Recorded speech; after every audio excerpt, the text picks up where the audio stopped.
You think bullying ends in school. It does not. It follows you to work. It hides in meetings and emails. It wears a suit and a smile. It sits in the cubicle next to you. It signs your paycheck. Every single day, millions of workers wake up with a pit in their stomach. They dread going to the office. They feel sick on Sunday nights. They lose sleep over Monday mornings. The reason is not the workload. The reason is not the deadlines. The reason is a person. A person who has decided to make their life miserable. Workplace bullying is real. It is common. It is damaging. And most people never talk about it. They suffer in silence. They blame themselves. They wonder what they did wrong. But here is the truth. They did nothing wrong. The problem is never the target.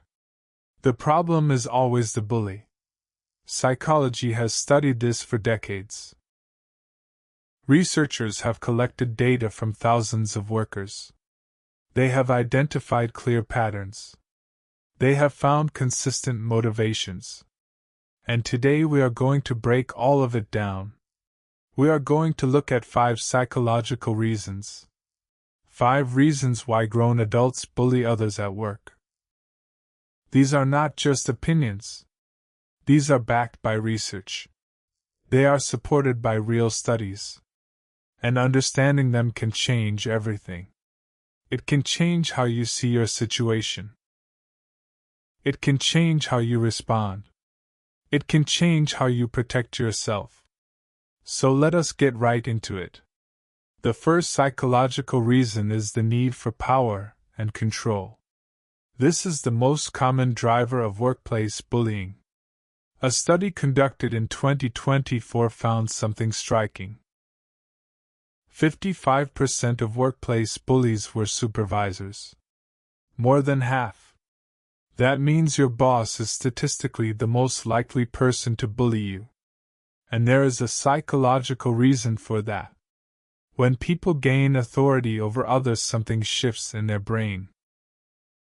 Research in social psychology has shown this repeatedly. Power reduces empathy. It literally changes how the brain processes other people's emotions. When someone gets promoted, they start to see people differently. They stop seeing colleagues as equals. They start seeing them as tools. As instruments to get things done. And when a tool does not perform, they get frustrated. But instead of addressing it professionally, they lash out. They belittle. They humiliate. They micromanage to an extreme degree. They withhold information. They exclude people from meetings. They take credit for other people's work. And they do all of this because it gives them a sense of control. That feeling of control is like a drug. It activates the reward centers of the brain. Studies have shown that dominance over others triggers dopamine release. The same chemical that makes you feel good when you eat your favorite food. The same chemical involved in addiction. So when a manager bullies a subordinate and gets away with it, their brain rewards them. They feel a rush. They feel powerful.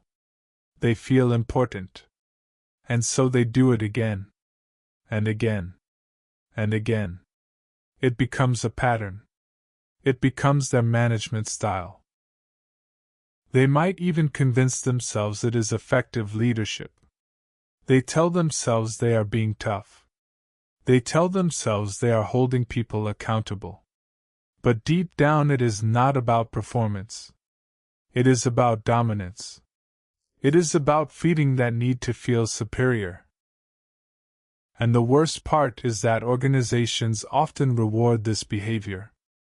Aggressive managers who get results are promoted. They are praised for being decisive. They are seen as strong leaders. Nobody questions their methods.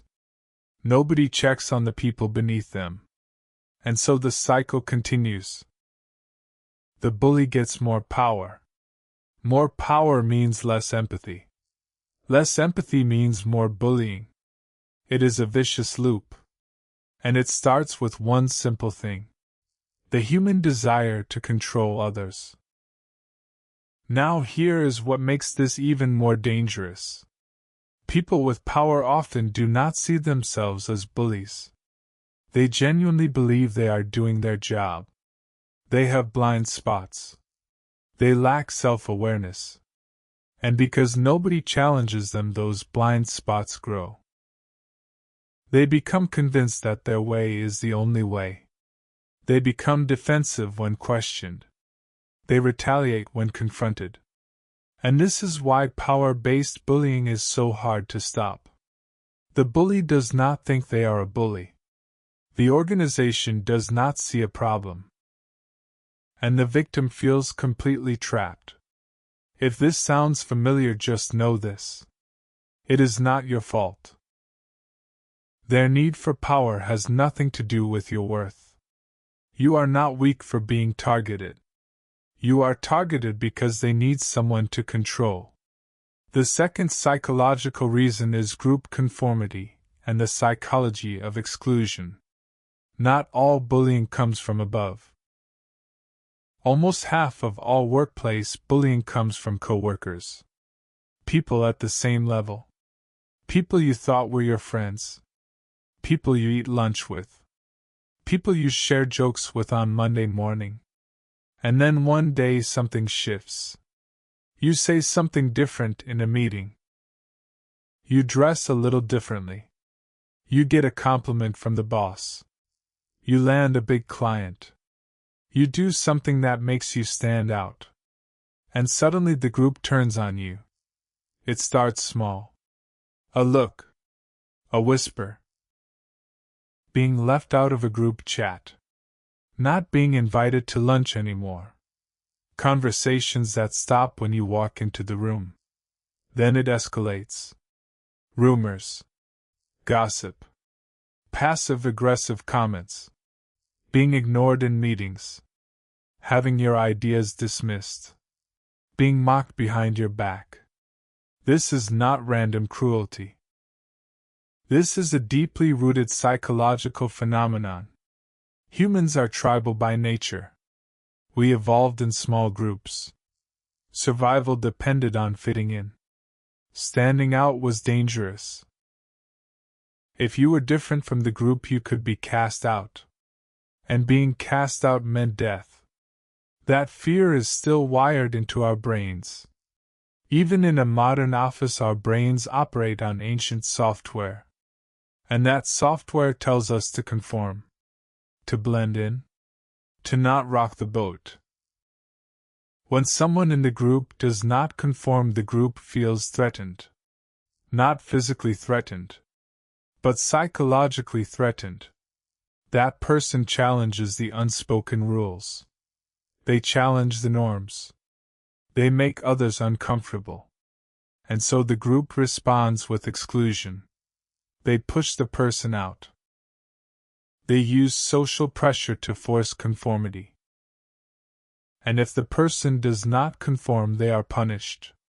This is what psychologists call social ostracism. And research shows it activates the same brain regions as physical pain. Being excluded literally hurts. Your brain processes it the same way it processes a broken bone. So when your coworkers freeze you out, it is not just unpleasant. It is genuinely painful. Your brain is screaming at you that something is wrong. That you are in danger. That you need to fix it. And that is why workplace exclusion is so devastating.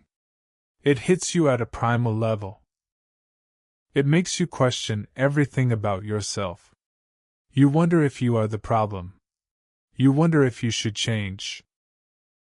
You wonder if you should just keep quiet and blend in. But here is what the research tells us. The group is not rejecting you because something is wrong with you. The group is rejecting you because something is threatening them. Your competence threatens them. Your confidence threatens them. Your individuality threatens them. They do not want you to shine because it makes them feel dim. So they try to pull you back down. They try to make you small.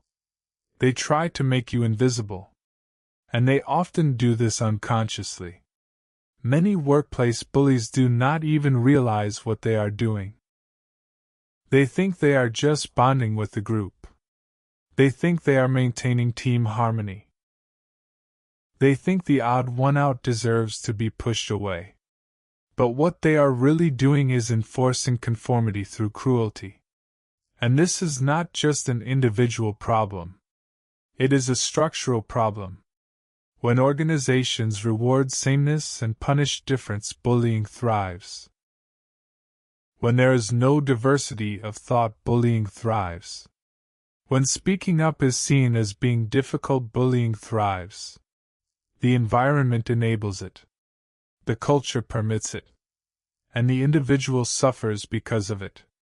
If you are being excluded by your coworkers, know this.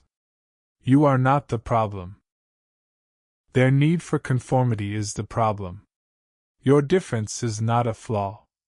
It is a strength they cannot handle. The third psychological reason is displaced aggression and stress.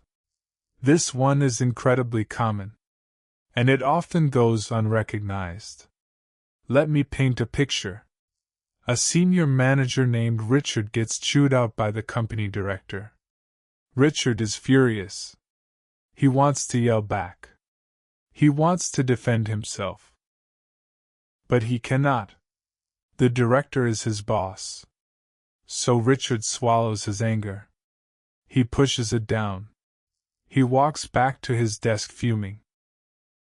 And then his team member Patricia asks him a simple question.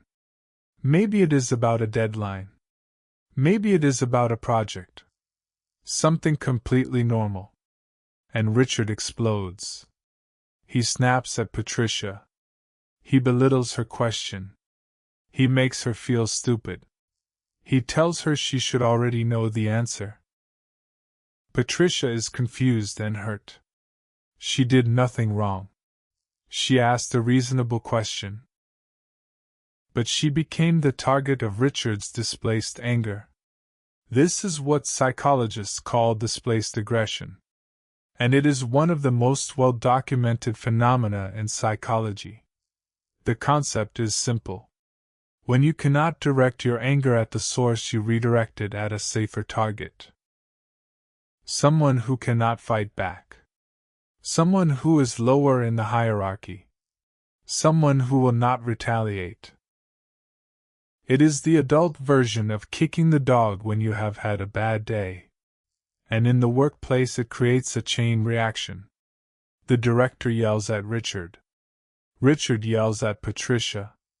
Patricia snaps at the intern. The intern goes home and is irritable with family. The anger cascades downward. It flows from the top to the bottom. And the people at the bottom absorb the most damage. Research supports this pattern clearly. Studies have found that high-stress work environments produce more aggressive behavior. When people feel pressured, they lash out. When they feel overwhelmed, they look for an outlet. And that outlet is often a coworker who happens to be nearby. This does not excuse the behavior. Not even close. Understanding the cause does not justify the action. But it helps explain why some people bully intermittently. They are not always cruel. Sometimes they are perfectly pleasant. But when stress peaks, their worst comes out. And they take it out on whoever is closest. The dangerous thing about displaced aggression is how normalized it becomes. People say things like, "Oh, that is just Richard when he is stressed." Or "Just stay out of his way today, he had a rough morning." Everyone works around the bully.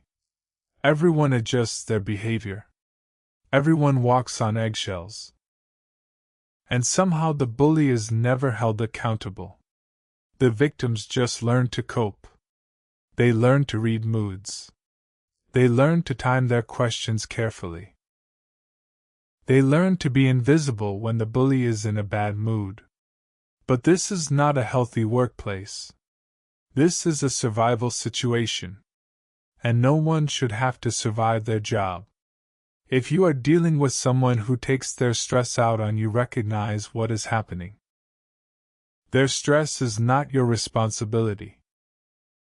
Their inability to manage emotions is not your burden. You deserve to work in an environment where you are treated with basic respect, regardless of how someone else's day is going. The fourth psychological reason may surprise you. It is insecurity and self-protection. When you think of a workplace bully, you probably imagine someone confident, someone loud, someone who seems to have it all together. But research paints a very different picture. Many workplace bullies are deeply insecure. They carry a profound sense of inadequacy. They feel like they are not good enough. They worry about being exposed as incompetent. They fear being replaced. And so they attack. Not because they are strong, but because they are afraid. Think about it this way. If you are truly confident in your abilities, you do not need to tear others down. You can celebrate someone else's success. You can acknowledge someone else's talent. You can share the spotlight. But when you are insecure, every talented person is a threat. Every competent colleague is a reminder of your shortcomings. Every compliment someone else receives feels like an insult to you. And so you attack the threat. You undermine the talented colleague. You spread rumors about the popular coworker. You sabotage the new employee who is learning fast. You do everything you can to neutralize the threat. Psychologists call this defensive aggression. It is aggression motivated not by strength but by fear. The bully is not attacking because they are powerful. They are attacking because they feel powerless. They are trying to protect their fragile self-image. They are trying to maintain an illusion of superiority. And the only way they know how to do that is by making others look worse. This is why bullies often target the most competent people. It seems counterintuitive. You would think they would pick on the weakest. But that is not what the research shows. Bullies often target people who are good at their jobs. People who are well liked. People who threaten the bully's position. Because those are the people who make the bully feel inadequate. So if you are being bullied at work and you cannot figure out why, consider this possibility. Maybe you are being targeted because you are good. Maybe your competence is the very thing that triggered the bullying. Maybe the bully sees something in you that they wish they had. And instead of working to improve themselves, they chose to tear you down. This is a reflection of their weakness, not yours. Their insecurity drove them to attack. Your excellence was just the trigger. Never let a bully make you doubt your abilities. Never let them convince you that you are the problem. Their fear is not your fault. And their inability to handle it is not your responsibility. The fifth and final psychological reason is perhaps the most unsettling. It involves what psychologists call the Dark Triad. The Dark Triad is a combination of 3 personality traits. The first is narcissism. This is an inflated sense of self-importance, a deep need for admiration, a complete lack of regard for other people's feelings. Narcissistic individuals believe they are special. They believe rules do not apply to them. They believe they deserve more than everyone else. And when someone challenges that belief, they become hostile. The second trait is Machiavellianism. This is named after the political philosopher. It refers to a manipulative and calculating approach to others. People high in this trait see relationships as transactions. They use charm and deception to get what they want. They play people against each other. They create alliances and break them strategically. They are master manipulators. And they often rise quickly in organizations because they are skilled at politics. The third trait is psychopathy. This does not mean the person is a violent criminal. In the workplace, psychopathy shows up as a lack of empathy, a lack of remorse, a willingness to hurt others without feeling guilty. People high in this trait can be charming on the surface. They know the right things to say. They mimic emotions they do not actually feel. But underneath there is a cold calculation. They view people as objects to be used. Research has consistently shown that individuals who score high on these three traits are significantly more likely to engage in workplace bullying. They manipulate colleagues. They exploit subordinates. They sabotage competitors. And they do it all without losing sleep. This is what makes Dark Triad bullies so dangerous. They are not driven by stress or insecurity. They are driven by who they fundamentally are. Their bullying is not situational. It is dispositional. It is baked into their personality. And that means it is very difficult to change. You cannot reason with someone who lacks empathy. You cannot appeal to the conscience of someone who does not have one. You cannot reform someone who sees manipulation as a skill. With Dark Triad individuals, the only effective strategy is distance. Recognize what you are dealing with.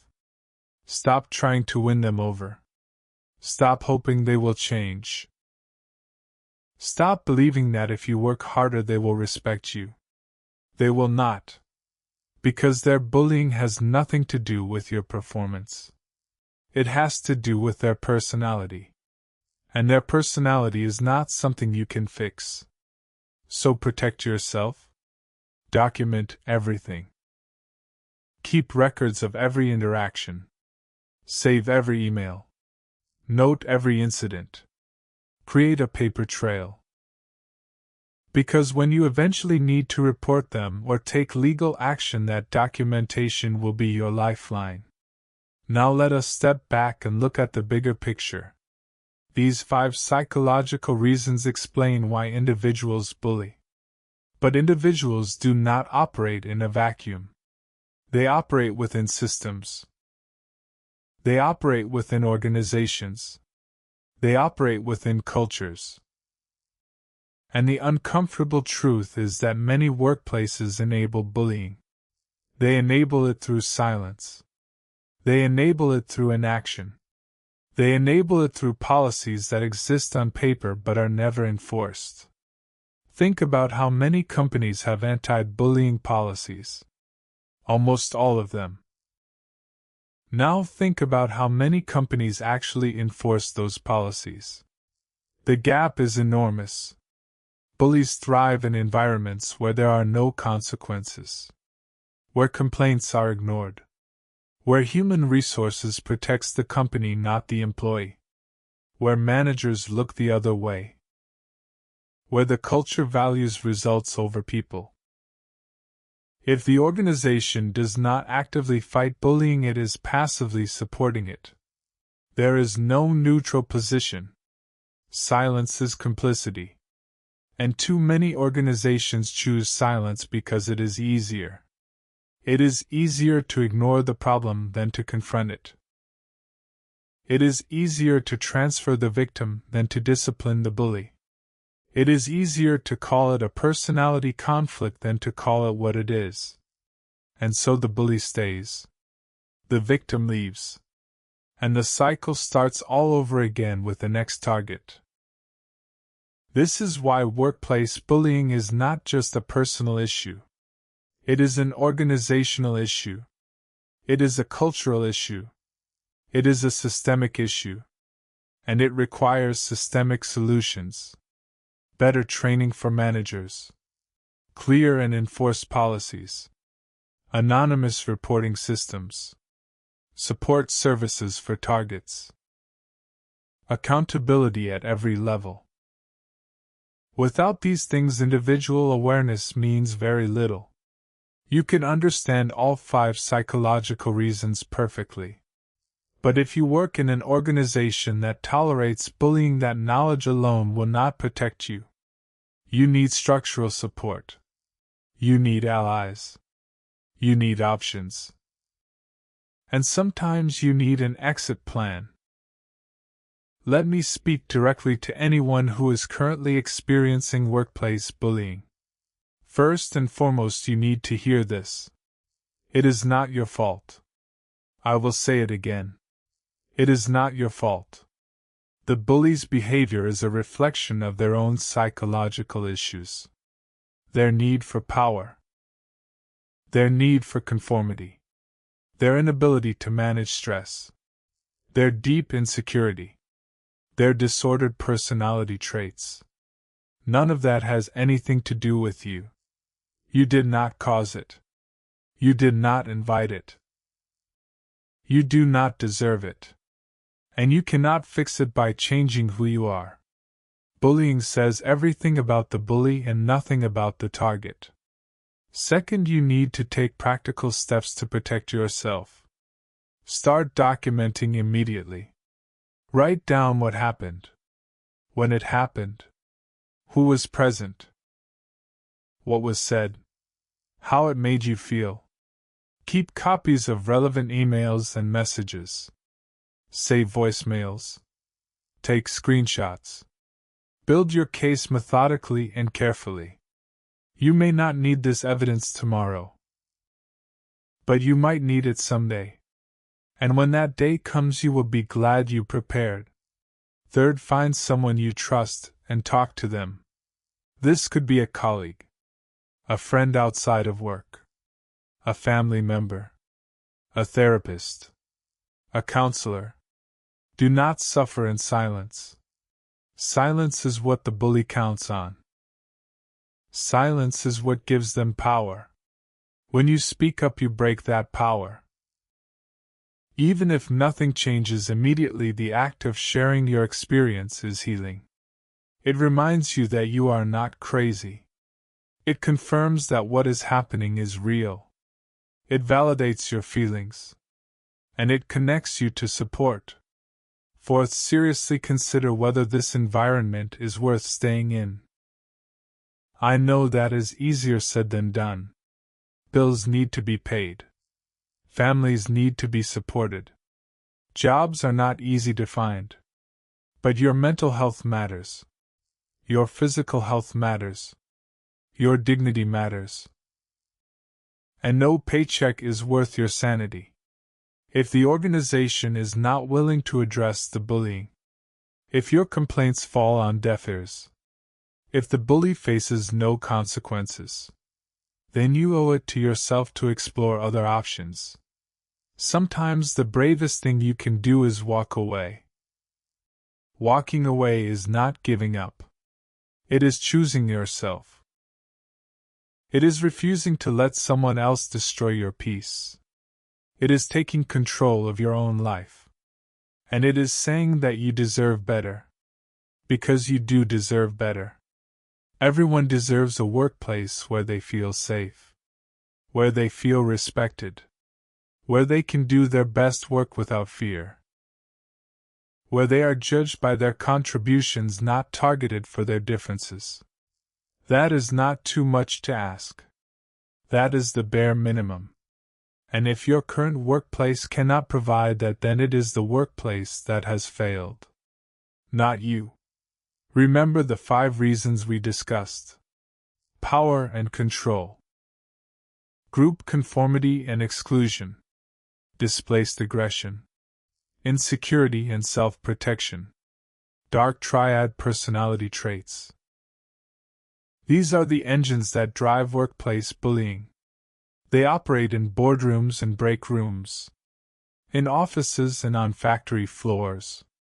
In startups and in corporations. No industry is immune. No profession is safe. Bullying exists wherever humans exist. But understanding these psychological drivers gives you something powerful. It gives you clarity. It lifts the fog of confusion.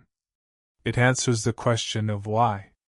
And when you know why someone is doing what they are doing, you can stop taking it personally. You can see it for what it is. A broken person doing broken things. Not because of who you are, but because of who they are. That clarity is the beginning of healing. That understanding is the first step toward freedom. Hold on to it. Let it anchor you when the storms come. Let it remind you of your worth when the bully tries to strip it away. You are not the problem. You were never the problem. And you will never be the problem. The problem walks in every day wearing their insecurity like armor, swinging their power like a weapon, hiding behind the group like a coward, taking out their stress on anyone nearby, manipulating and controlling because they know nothing else. That is the problem, and it was never yours to carry. So put it down. Protect your peace. Guard your dignity. And never ever blame yourself for someone else's cruelty.